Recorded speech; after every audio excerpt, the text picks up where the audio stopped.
Le sujet tient en haleine l'opinion publique depuis bientôt 2 mois. Comme exigé par l'article 80 du Code électoral, la liste électorale nationale aurait dû être publiée le 30 décembre 2024. Seulement voilà 3 mois passés et Elections Cameroun n'a pas cru devoir se plier à cette exigence réglementaire. Saisi par le MRC, le Conseil électoral n'a pas donné suite favorable. La Cour d'appel du centre, dont la compétence a été indiquée par le Conseil constitutionnel, elle s'est déclarée incompétente. Ce feuilleton est venu rallonger la liste des griefs contre Elecam, qui a ouvert après 4 mois de retard les inscriptions sur la liste électorale l'année dernière dans la diaspora. Depuis le début de l'année 2025, l'organe ne permet les inscriptions que 2 jours par semaine dans la plupart des pays étrangers. Je ne comprends pas que Elecam se dresse devant nous plutôt comme un adversaire. Pourtant, nous devions travailler dans la collaboration pour faciliter la tâche aux électeurs qui ne demandent qu'à remplir leur droit de vote. Indépendance corrélée de l'Elecam, mais également du Conseil constitutionnel.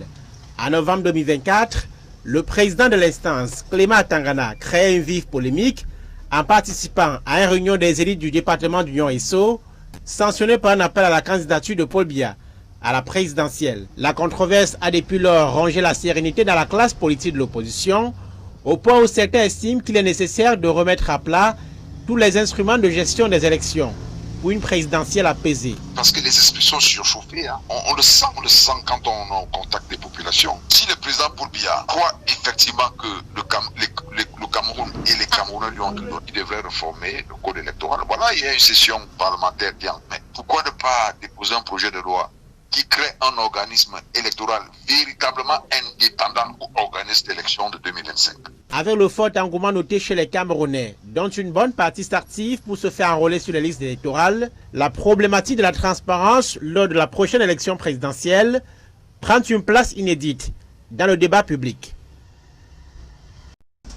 Le sujet tient en haleine l'opinion publique depuis bientôt 2 mois. Comme exigé par l'article 80 du Code électoral, la liste électorale nationale aurait dû être publiée le 30 décembre 2024. Seulement voilà 3 mois passés et Elections Cameroun n'a pas cru devoir se plier à cette exigence réglementaire. Saisi par le MRC, le Conseil électoral n'a pas donné suite favorable. La Cour d'appel du centre, dont la compétence a été indiquée par le Conseil constitutionnel, elle s'est déclarée incompétente. Ce feuilleton est venu rallonger la liste des griefs contre Elecam, qui a ouvert après 4 mois de retard les inscriptions sur la liste électorale l'année dernière dans la diaspora. Depuis le début de l'année 2025, l'organe ne permet les inscriptions que 2 jours par semaine dans la plupart des pays étrangers. Je ne comprends pas que Elecam se dresse devant nous plutôt comme un adversaire.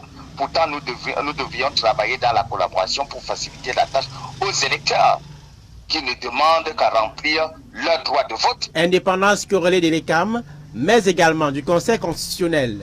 En novembre 2024, le président de l'instance, Clément Tangana, crée une vive polémique en participant à une réunion des élites du département d'Union Esso, sanctionné par un appel à la candidature de Paul Biya à la présidentielle. La controverse a depuis lors rongé la sérénité dans la classe politique de l'opposition, au point où certains estiment qu'il est nécessaire de remettre à plat tous les instruments de gestion des élections pour une présidentielle apaisée. Parce que les esprits sont surchauffés, hein. On le sent quand on contacte des populations. Si le président Paul Biya croit effectivement que le Cameroun et les Camerounais lui ont dit qu'il devrait réformer le code électoral, voilà, il y a une session parlementaire qui en met. Pourquoi ne pas déposer un projet de loi qui crée un organisme électoral véritablement indépendant ou organisme d'élection de 2025.